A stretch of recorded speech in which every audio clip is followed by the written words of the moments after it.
पहले तो आप आवाज नहीं करें और ध्यान से सुने मेरी बात को। कहीं न कहीं आपके एग्जाम के लिए काम आएगी ये बातें। सर्वप्रथम विद्या की देवी माँ शारदे को नमन। विराजमान मुख्य अतिथि तथा मेरे सभी स्टाफ साथीगण एवं प्यारे छात्र, आप सभी को मैं इस आशीर्वाद समारोह में हार्दिक स्वागत एवं अभिनंदन करता हूँ। जैसे कि आपको विदित है, हर साल की तरह आज भी हम आशीर्वाद समारोह मनाने के लिए यहाँ पर एकत्रित हुए हैं। इसका मेन मोटो ये है कि आज हम पूरे साल तक इस कोचिंग में जो पढ़ाई की और इस पढ़ाई के बाद आज हम आपको यहाँ से आशीर्वाद देंगे कि आप अपना एक अच्छा बेहतरीन रिजल्ट दें, कि यहाँ पर जो कोचिंग में आपको पढ़ाया जा रहा है उसका आप एक बेहतरीन परफॉर्मेंस एग्जाम में करें और इस कोचिंग का, इस संस्था का और इन गुरुजनों का नाम रोशन करें। ठीक है, बाकी चीज ये है कि आपके लिए मैं कहना चाहूंगा, देखो आप एक बार अपना फोकस पूरा पढ़ाई पे करें, चाहे आप अपने मोबाइल यूज करें, थोड़ा अपनी लाइफ से दूर रखें। थोड़े ज्यादा नहीं कह रहा मैं आपको, एक महीने के लिए आप अपने लाइफ से जो भी ये चीजें जो आपको डिस्ट्रैक्शन कर रही है उन सबको आप एक बार थोड़ा दूर रख लें। इसके बाद आप देखिए आपको एक अच्छा रिजल्ट मिलेगा। देखो आप अपना जो टारगेट है वो ऊंचा रखो। अगर आप टारगेट ऊंचा नहीं रख रहे हो, आप सोच रहे हो कि फर्स्ट डिवीजन बना लूंगा, वो बनेगा वो देखा जाएगा, पर एक बार आपको टारगेट बढ़ा रखना है। जैसे कि वो कहते हैं कि अगर आप एक यूपीएससी का सपना रखते हो तो आप छोटी मोटी पोस्ट के काबिल तो हो ही जाते हैं, या आपके अंदर वो एटीट्यूड आ जाता है कि आप एक अच्छे अधिकारी की तरह तो बन सकते हो चाहे आपका सिलेक्शन हो या नहीं। इसके लिए आपको कहना चाहता हूँ, आप एक बार टारगेट बढ़ा रखो। आप रखो कि मैं 100 ऑफ 100 लाऊंगा, आए नहीं आए वो बात की बात है, एक बार आप अपना टारगेट बढ़ा रखो। अगर आप टारगेट बढ़ा रख रहे हो कहीं ना कहीं आप उस टारगेट को छू भी सकते है ना। वो अपने पास अपने ऊपर निर्भर करता है, अपने कितना टाइम पढ़ाई को दे रहे हो। आप पढ़ रहे हो निश्चिंत होकर पढ़े, इसलिए आपने पूरे साल अच्छी पढ़ाई की है, आप उस पढ़ाई को आप ज्यादा से ज्यादा रिविजन पे फोकस करें। अगर आप जितनी प्रैक्टिस करोगे, क्योंकि आपको पता हो कि जब भी अगर हमने इस पोस्टर के नीचे एक चीज लिखी हुई है कि आप हमारे चमकते हुए सितारे हो, इसका मतलब यह है कि अगर आप प्रैक्टिस करोगे तो आप सितारों से बढ़ के ध्रुव तारे भी बनोगे। पर किसी बच्चे ने मेरे को आके कहा कि आपको हम में से देख के लगता है क्या हम सितारे हैं। ठीक है, देखो वो सोच का फर्क है। आपको लगता होगा आप सितारे नहीं हो, पर हमको लगता है कि आप हमारे लिए सितारे हो। यानी कि सोच में डिफरेंट लाना है हमको, कि हम हमारी सोच को बदलोगे तो कुछ भी हम बेहतरीन कर सकते हैं। चाहे अच्छे रिजल्ट की बात करें, चाहे हमारे अंदर संस्कार की बात करें, वो सब बात डिपेंड करती है आपकी सोच पर। अगर आप अपनी सोच बदलोगे तो कुछ बेहतरीन करके दिखाओगे।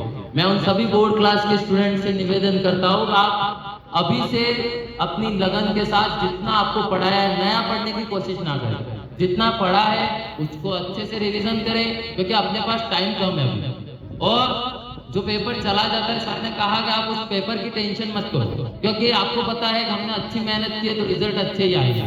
ठीक है, बाकी बाद में अगर रिजल्ट का कुछ इधर उधर होता है तो हमको उसके लिए अफसोस नहीं जताना, हमको आगे और मेहनत करनी है। इसके बाद हमारे पास 10वीं के बाद 12वीं बोर्ड आता है, अगर आप 8वीं में हो तो 10वीं बोर्ड आता है। हम नेक्स्ट साल बहुत बेहतरीन करेंगे, उसके ऊपर फोकस करना है। बहुत बार हम देखते हैं कि जैसे कि आपके सामने हम भी खड़े हैं, हमने भी बहुत सारे कंपटीशन एग्जाम दिया, हमारा कहीं ना कहीं किसी कारणवश चयन नहीं हुआ है ना। तो हम अगर उस चीज को अफसोस मान के बैठे रहते तो आज हम आपके सामने नहीं होते। हमने सोचा कि कोई बात नहीं, हमारा चयन नहीं हुआ तो हम लाखों बच्चों का चयन करेंगे यहाँ से इस संस्था से। ठीक है, एक टीचर होता है, वो आप मानते हो कि टीचर जो होता है वो बनता नहीं है, वो बनाता है ना। टीचर का मेन मोटो होता है बनाना। अगर हम नहीं बन पाए तो हम आपको कुछ अच्छा बना के जाएंगे। आया समझ में? तो आप हमारे मार्गदर्शन में आप आगे बढ़ो, और हम चाहते हैं कि आपको भविष्य में कभी भी हमारी जरूरत पड़े तो ये कोचिंग के दरवाजे हमेशा आपके लिए खुले। आप आओ कोचिंग में आओ, आप पूछो, आपको जहाँ पे भी दिक्कत हो रही है। इसीलिए हम आपको यहाँ से विदाई नहीं दे रहे, क्योंकि ये कोचिंग है, यहाँ पे आपको 10वीं के बाद 12वीं में जरूरत पड़ेगी, 12वीं के बाद कॉलेज में जरूरत पड़ेगी, आपको हमेशा हमारी जरूरत पड़ेगी। और हमने आपको कहा है, कभी बोर्ड एग्जाम चल रहा है, आपको रात को भी 12 बजे भी यूँ लगे कि सर हमको यहाँ पे डाउट है और हमको समझ में नहीं आ रहा है, तो आप सुबह का इंतजार ना करें, आप रात को हमको कॉल करें, हम आपको गाइड करेंगे कि आपको क्या बेहतरीन करना है, किस तरीके से उसको ध्यान देना है। दूसरी चीज, एग्जाम के टाइम आप आराम से 10 बजे तक रिलैक्स होके सो जाए, आराम से सुबह उठे। ऐसा नहीं सुबह 4 बजे उठ के मैं पूरी किताब पढ़ लूंगा, ऐसा मत सोचे। क्योंकि आपको पता है कि अगर आपके सामने थाली भर के लड्डू पड़े तो आप रोज खाओगे तो अच्छे से खा पाओगे, बाकी एक साथ खाने जाओगे तो या तो आपका पेट खराब होगा या कुछ न कुछ नुकसान होगा। इसीलिए आप क्या करें कि थोड़ा थोड़ा अभी से पढ़ना स्टार्ट कर दे, एक एक चैप्टर को रिवीजन करें और जहां समस्या आती है आप हमारा सहयोग ले। बाकी तो हम आपको पूरा साल, अभी तक आपके पास ये महीना एग्जाम का है, उस महीने में भी हम आपको बुलाएंगे, आपकी जो जो कठिनाई है वो हमको बताएंगे हम आपको।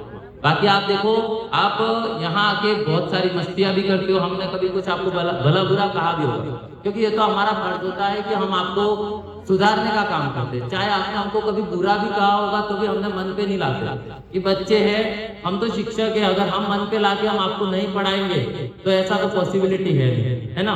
तो इसके हिसाब से आप कोई चीज मन में नहीं लाए, आप पढ़े, आपको कहीं पे भी शंका हो रही है, हमको नहीं समझ में आ रहा है, आप हमको पूछे।